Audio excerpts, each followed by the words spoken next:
Ya, langsung saja kita jelang segmen Hot News. Dari informasi yang pertama, kita lihat ada ketegangan antara Thailand dan juga Kamboja.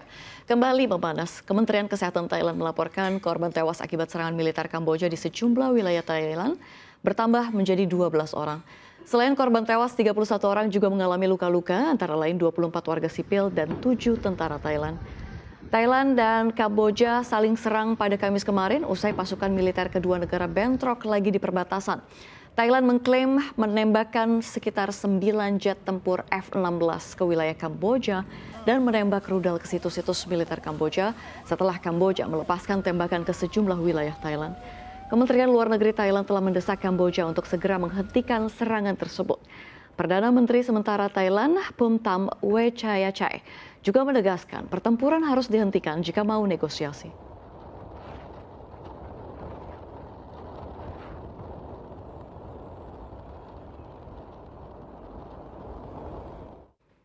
Ya, berikutnya kita ke informasi komoditas. Pemirsa, ada harga emas dunia yang kembali merosot tajam, meninggalkan level psikologis $3.400 Amerika per troy ounce. Pada perdagangan Kamis 24 Juli 2025, harga emas dunia tercatat turun 0,58% ke level $3.367,81 per troy ounce, memperpanjang tren pelemahan 2 hari berturut-turut.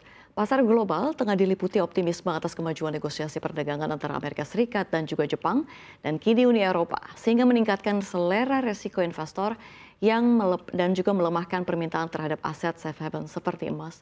Langkah mengejutkan Presiden Amerika Serikat Donald Trump yang dijadwalkan akan mengunjungi Bank Sentral The Fed juga menambah ketidakpastian terhadap prospek kebijakan moneter. Meskipun pasar memperkirakan suku bunga akan tetap pada pertemuan 29 hingga 30 Juli, kemungkinan penurunan suku bunga di bulan September tetap terbuka. Dari sisi data, klaim pengangguran Amerika Serikat justru mencatatkan penurunan selama 6 pekan berturut-turut. Ini menunjukkan stabilitas pasar tenaga kerja. Meski begitu, tingginya angka klaim berkelanjutan menandakan bahwa banyak pengangguran masih kesulitan mendapatkan pekerjaan baru.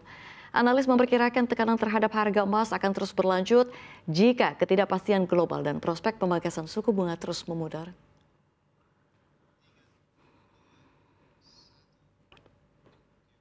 Ya, kini kita beralih ke informasi hot news selanjutnya, pemirsa. Kita lihat ada Presiden Prancis Emmanuel Macron mengumumkan negaranya akan secara resmi mengakui negara Palestina.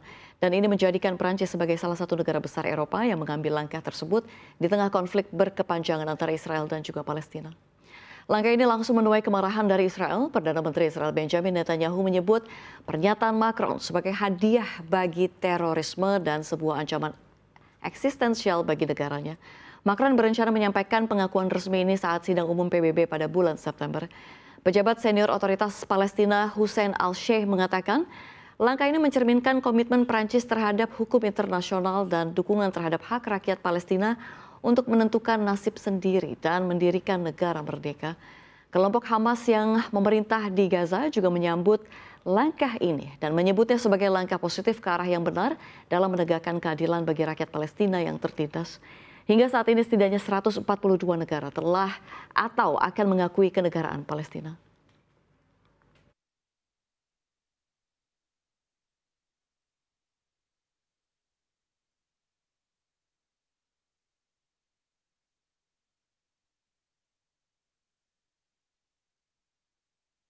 Ya, kita beralih ke informasi dalam negeri. Pemirsa, Indonesia terus membuka pintu investasi untuk sektor mineral kritis.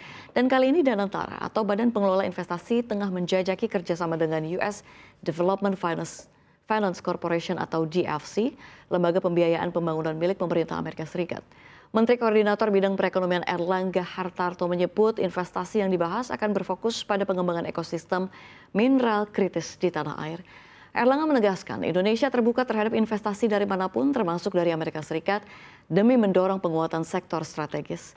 Ia juga menekankan bahwa kerjasama akan difokuskan pada produk hasil industri mineral kritis yang sudah diproses bukan lagi dalam bentuk barang mentah. Sebelumnya Indonesia juga menjalin kerjasama dengan Uni Eropa melalui perusahaan asal Prancis seperti Eramet. Erlangga membandingkan pola kemitraan ini dengan kerjasama Amerika Serikat melalui Freeport. Langkah ini sejalan dengan komitmen pemerintah mendorong hilirisasi industri dan membuka akses lebih luas terhadap investasi bernilai tambah tinggi.